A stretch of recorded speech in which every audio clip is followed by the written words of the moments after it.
조정회의 시작하겠습니다. 먼저 홍익표 원내대표님의 모두 발언이 있겠습니다. 2만 5천 명으로 가정해서 선구제 후회수 프로그램이 들어갈 재정을 추산한 결과 최대 4,875억 원의 재정이 소요된다고 발표한 바 있습니다. 이는 정부가 법안 반대를 위해 주먹구구식으로 발표한 수조 원에 미치지 않을 뿐 아니라 선구제 후회수가 이루어져 손실률이 50%가 될 경우에는 그 규모가 더 줄어들 수도 있습니다.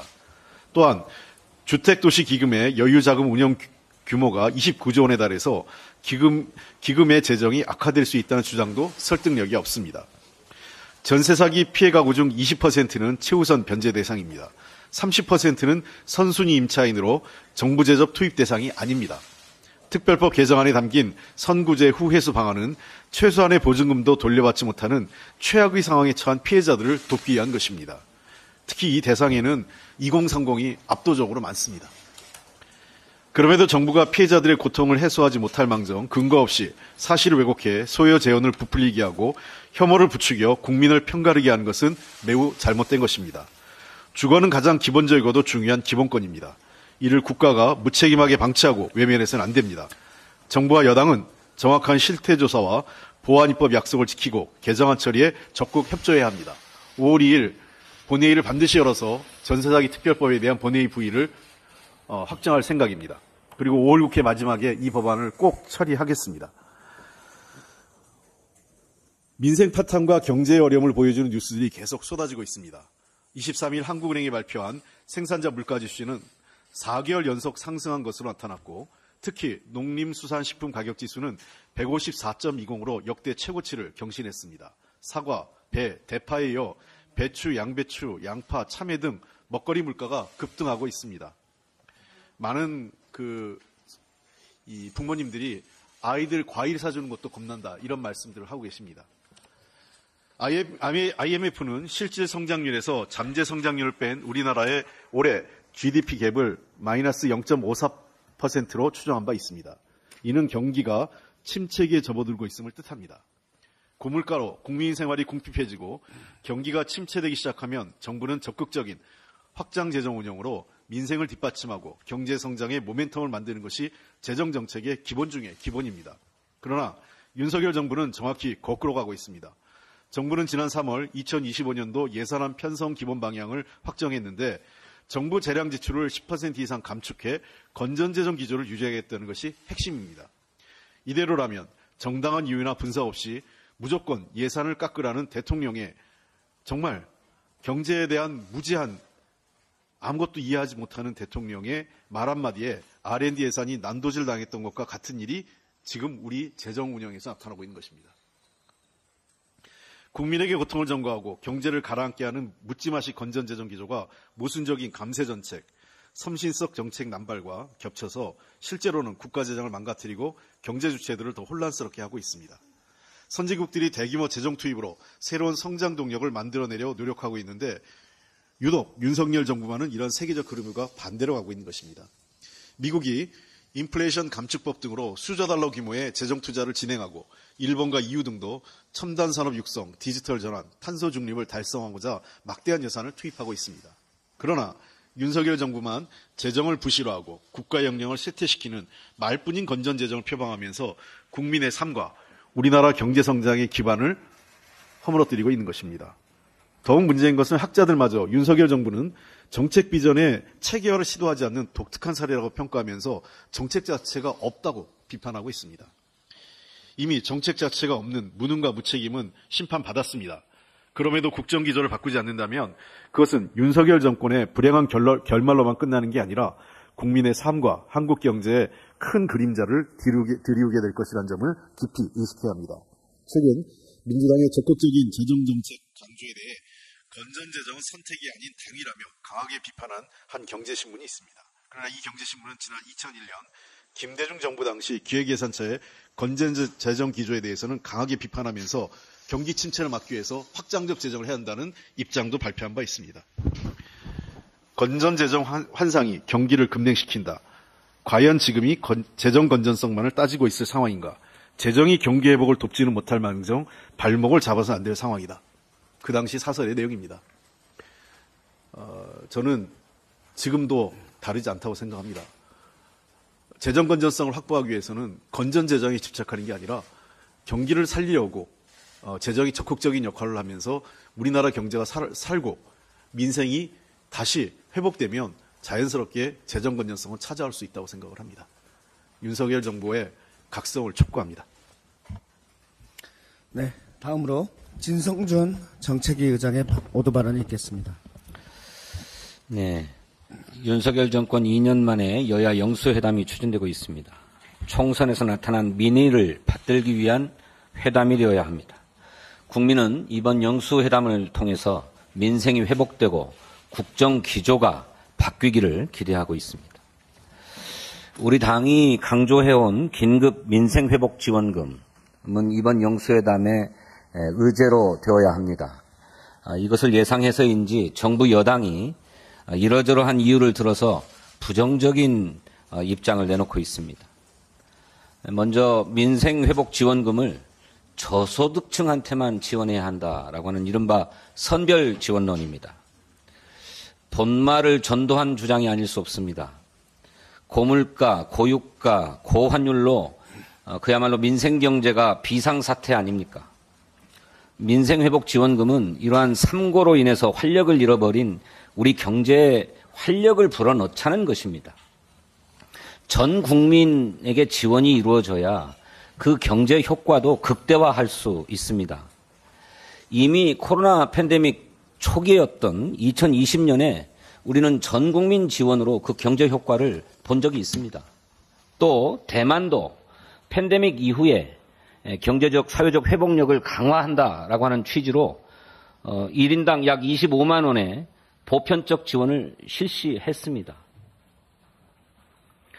다음으로 이 민생회복지원금을 통한 추경을 하게 되면 인플레이션이 일어날 수 있다. 뭐 이런 얘기도 하고 있어요. 추경호 전 경제부총리가 2022년 5월 당시에 추경과 관련된 브리핑을 하면서 이렇게 얘기했습니다. 소상공인 지원 등의 재정 자금이 투입되는 것은 대부분 이전 지출 소요다. 이러한 이전 지출은 통상적인 정부 지출에 비해서 물가에 미치는 영향이 굉장히 약하다. 이렇게 밝힌 바 있습니다. 민생회복지원금은 일종의 소비 쿠폰으로 이전 지출도 아닙니다만은 1인당 25만 원, 총 13조 원가량이 소요될 것으로 예상되는 민생회복지원금으로 물가가 오르는 일은 일어나지 않습니다. 우리나라 GDP가 2200조 원 아닙니까? 다음으로 국채를 발행해야 되기 때문에 재정 건전성에 악영향을 줄 수 있다. 뭐 이런 얘기도 해요.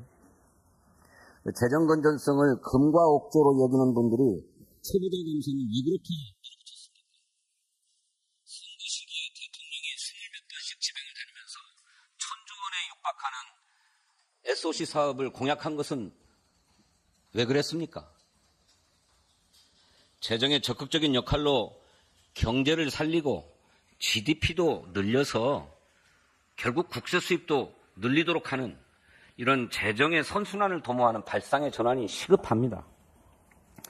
민생 지원을 주장할 때마다 민생 회복 지원금으로 물가를 안정시키고 골목 상권도 활성화해서 소상공인 자영업자 매출도 늘리는 이런 특단의 조치가 시급하다는 점을 계속해서 말씀드리고 있는데 이것에 대한 정치적 왜곡을 삼가기를 바랍니다. 더 이상 시간이 얼마 남지 않았습니다. 정부 여당은 절체절명의 위기에 놓인 민생경제를 외면하지 말고 국민이 체감할 수 있는 민생회복지원금을 조속히 수용하기를 촉구합니다. 또 하나 영수회담의 주요 의제로 다뤄져야 될 사안을 말씀드리고 싶습니다. 이 집권 이래 계속되고 있는 언론 탄압과 방송 장악 행태에 대해서도 대통령의 분명한 사과와 재발 방지 약속이 있어야 합니다. 우리 국민은 대통령실의 시민사회수석이 MBC 잘 들어라고 하면서 회칼 테러를 언급했다는 사실을 정확하게 기억하고 있습니다. 바이든 날리면으로 시작된 윤석열 정권의 언론 탄압과 방송 장악은 최근에는 KBS 우파 장악 문건, YTN 사형화 등으로 그야말로 전방위적으로 진행돼 왔습니다. 특히 윤석열 대통령이 위촉한 류일임 방송통신심의위원장과 여권 측 위원들이 방송심의위원회를 완전히 장악하고 무슨 대파값에 대한 보도, 미세먼지 수치에 대한 보도 이런 것까지 트집 잡아서 심지어는 사실을 보도한 것마저도 중징계하고 있습니다. 망나니 칼춤 추듯 제재를 남발하면서 언론 자유를 심각하게 위축시키고 사실상 사전 검열을 일삼는 류일임 위원장 즉각 해촉해야 합니다. 민주당은 윤석열 대통령이 거부권을 행사해서 좌절되었던 공영방송 지배구조 개선법 제2법도 추진할 것입니다. 더 이상 공영방송의 사장과 이사들이 정권에 의해 좌지우지되는 상황이 반복되어서는 안 됩니다. 대통령은 공영방송을 정권의 충견이 아닌 국민을 위한 방송으로 돌려놓으라는 국민의 요구에 대해서도 화답할 것을 촉구합니다. 한 가지만 더 말씀드리겠습니다. 윤석열 정부가 시행도 되지 않은 금융투자소득세를 폐지하자고 하더니 어제는 정부 고위 관계자가 시장과 국회 상황을 고려할 때 폐지는 사실상 힘들고 유예하는 안이 합리적이라고 본다. 이렇게 얘기했다고 합니다. 유예든 폐지든 금투세 시행을 미뤄서 부자들 세금을 걷지 않겠다는 것 아니겠습니까? 87조 원 재정적자에 나라 곳간이 비어서 민생을 구할 돈은 없다고 하면서 부자들 세금 깎아주는 데에만 전력하고 있는 정부입니다. 도탄에 빠진 국민을 구하라는 총선의 민의를 왜곡하고 부자들의 곳간만 지키겠다는 정부 입장에 민주당은 동의할 수가 없습니다. 금융투자소득세는 단순하고 효율적인 과세체계, 선진국형 과세체계를 도입하자는 것입니다. 우리나라의 금융투자 관련 세제는 후진적이다. 이런 지적을 계속 받아왔습니다. 전체 금융투자에서 손실을 입더라도 개별 종목에서 개별 상품에서 이익이 나면 세금을 내야 되는 것이 우리의 지금 과세체계 아닙니까? 금융투자소득세는 이처럼 복잡한 금융투자 상품에서 얻은 이익과 손실을 통산해서 순소득이 있는 경우에만 그것도 5천만 원을 초과해야만 부과하는 세금입니다. 우리 당은 예정대로 2025년부터 금융투자소득세가 차질 없이 시행되도록 할 것입니다. 21대 국회가 개원한 첫 해인 2020년에 여야가 초당적으로 합의해서 처리되었던 법안입니다. 준비 기간도 이미 2번의 유예를 거쳐 4년 동안 준비를 했습니다. 이제 와서 윤석열 정부가 총선에 패배하니까 폐지는 어렵고 유예해야 되겠다 이렇게 얘기하는 것 끝내 부자 감세를 포기하지 않겠다고 하는 것입니다. 다시 한번 말씀드립니다만 경제 위기 상황에서 부자 감세로 재정 건전성을 더욱 악화시키고 소득 격차만 더 늘리는 정부의 이러한 조세 정책 민주당은 절대로 용납하지 않겠습니다. 정부는 예정된 법 시행을 차질 없이 시행할 수 있도록 준비에 만전을 기할 것을 촉구합니다. 이상입니다. 네, 수고하셨습니다. 다음은 강준현 원내부대표님의 발언이 있겠습니다. 윤석열 정부 2년은 그야말로 국가 불균형 발전의 연속이었습니다. 지방시대라는 수사가 차고도 넘쳤던 대통령의 취임 전 발언들은 이제 그 어디서도 찾아보기 힘듭니다. 지역발전이 국가발전이다. 지방시대라는 모토를 가지고 새 정부를 운영할 생각이라던 윤 대통령의 균형발전은 메가시티 서울로 수도권 집중에 박차를 가했고 개헌을 뺀 국회 세종시 완전 이전 공약은 국민 호도이자 수도권 개발을 미끼로 한 매표 행위에 지나지 않았습니다. 윤석열 정부와 여당의 빈곤한 철학이 대한민국의 양극화를 부추겼다 해도 과언이 아닐 것입니다. 노무현 전 대통령을 시작으로 행정수도 세종을 탄생시킨 우리 민주당은 국가균형발전 정책에 있어서 가장 전문적이고 선도적인 위치에 있습니다. 행정수도 세종의 완성과 공공기관 이전을 통한 국가 행정력의 분산, 이를 토대로 대기업의 지방 이전 등 기업 유치와 도시 인프라 개발에 따른 지역 경쟁력 강화에 더욱 앞장서야 합니다. 저출생, 양극화, 지방 소멸 시대에 국정이 가야 할 길은 균형 발전을 통한 국가 경쟁력 강화입니다. 저는 이러한 문제의식에 따른 비전을 염두에 두고 21대 국회에서 국회 세종의사당법 통과, 대통령 세종집무실법 통과, 국가산단 유치 등의 성과를 만드는 데 앞장섰습니다. 다가오는 22대 국회 또한 설득력 있는 대안과 비전 제시를 통해서 대한민국의 미래를 준비하겠습니다. 또한 민생과 국가적 계획과제를 충실히 이행할 수 있는 기반을 마련하고 잘 마무리할 수 있도록 남은 기간도 노력하겠습니다. 고맙습니다.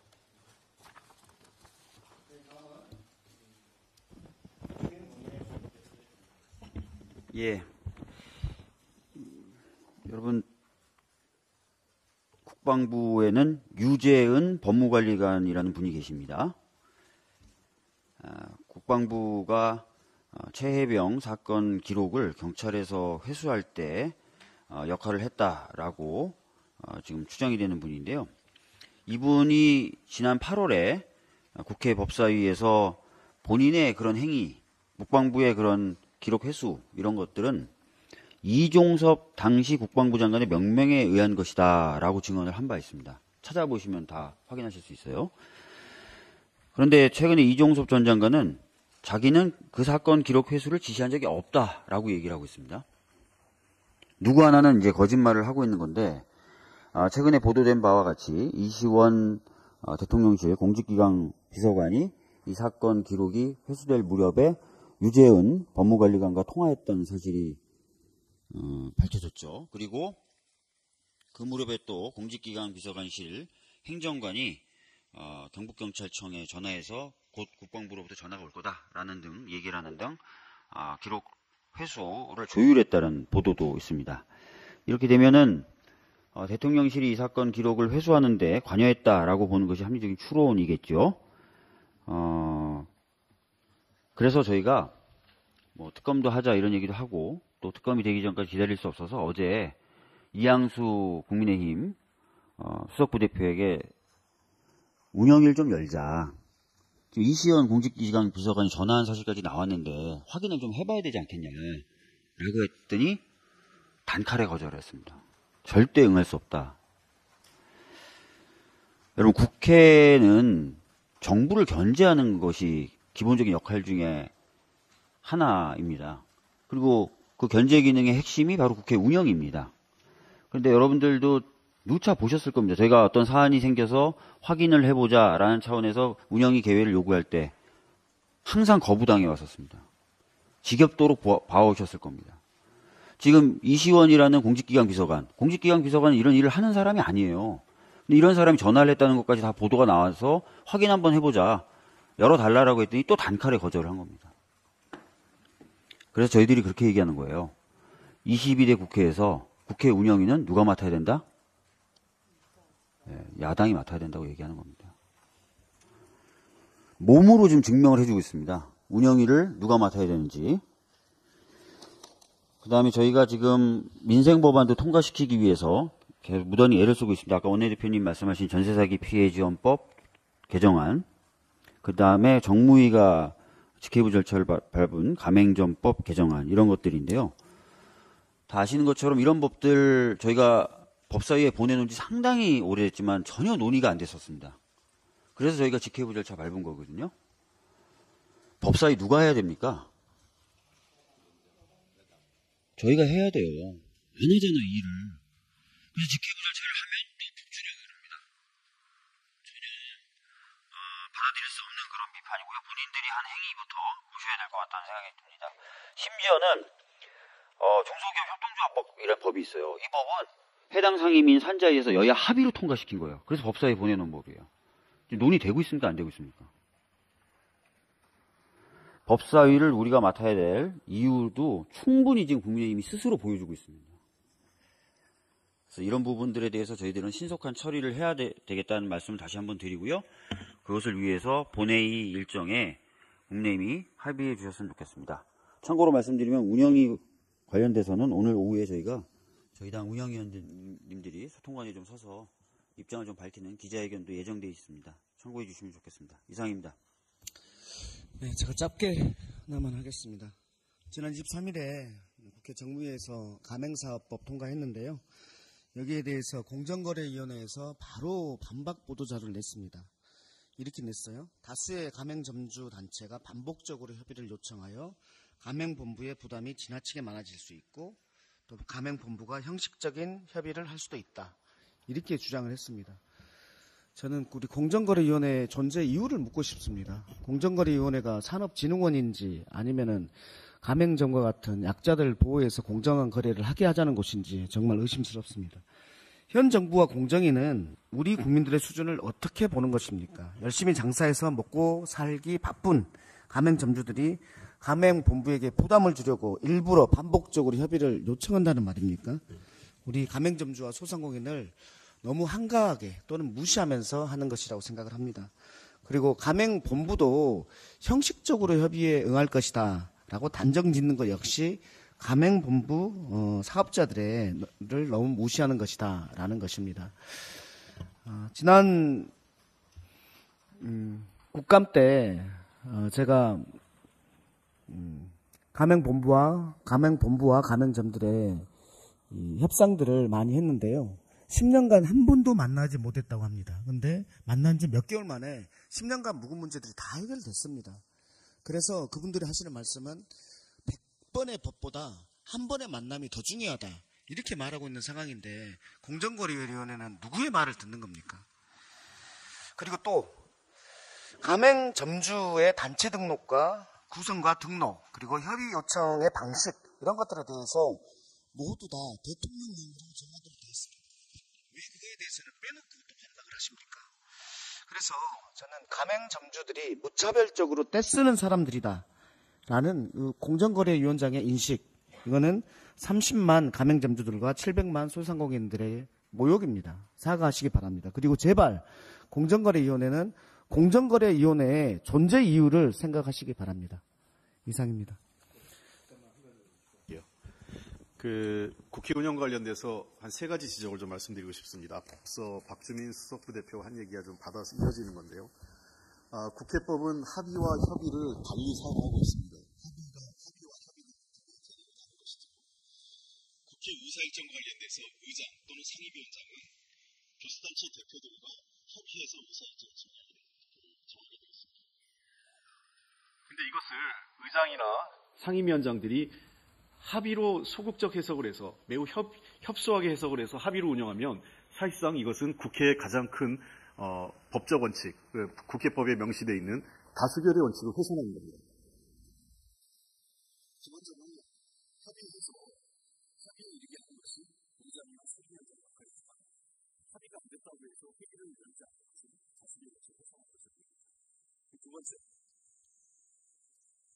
의장과 상임위원장들이 국회 회의를 열지 않고 사실상 회의를 고의로 열지 않아서 우리 상임위원들 또는 우리 의원들이 말할 수 있는 권리, 정부에게 비판하거나 문제 제기할 수 있는 권리, 그리고 법안을 처리할 수 있는 권리를 제한하는 것은 이건 명백하게 의장과 위원장의 직권남용입니다. 우리가 상임위원장을 왜 이 여당하기에 줄 수 없다라고 판단한 이유 중에 하나는 회의를 열어서 예컨대 어떤 안건이 단독 처리되는 것을 지연시키거나 또는 그것을 최대한 제한하는 것은 위원장으로서의 권한이라고 저는 생각을 합니다. 저도 상임위원장 해봤기 때문에 가급적 합의해서 처리될 수 있도록 위원장이 노력을 합니다. 그러나 아예 회의 자체를 열지 않아서 논의도 할 수 없고 법안도 처리할 수 없게 하는 것은 이건 명백하게 의장 또는 해당 상임위원장의 직권남용입니다. 이런 일이 반복돼서 안 됩니다. 22대 국회에선 이런 일이 재현되는 것은 있을 수 없는 일입니다. 그리고 세 번째, 다수당이 법안을 일방 처리하는 것을 막고자 의사일정에 합의하지 않는 것은 이것은 국민을 무시하는 것입니다. 저는 국회 그리고 대통령, 정부는 각각의 헌법적 권리를 활용하고 그에 대한 정치적 책임을 지는 것입니다. 다수당은 다수 의석을 갖고 법안을 의결합니다. 그리고 그 법안이 통과되면 대통령과 정부는 거부권을 쓸 수 있습니다. 또 국회는 재의결 과정을 통해서 그 법안이 통과될지 안 될지를 확정 지으면 됩니다. 결국은 그것은 각각의 헌법적 권리입니다. 그에 따른 정치적 책임을 국회에선 다수당 그리고 정부 여당이 대통령과 정부 여당은 각각의 자신이 행사한 헌법적 권리에 따른 정치적 책임을 지는 것입니다. 그게 민주주의 국가입니다.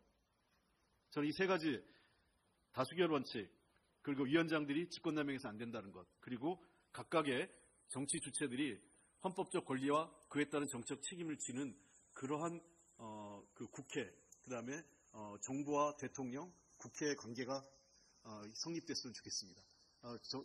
여당이나 정부 여당의 이러한 반복적인 태도가 점점 상임위원장을 정말 과연 이 사람들한테 한 석이라도 주는 게 맞느냐라는 고민을 하게 만듭니다. 국민들도 동일한 기준으로 보실 것 같습니다. 이상입니다. 네, 이상 회의를 마치겠습니다.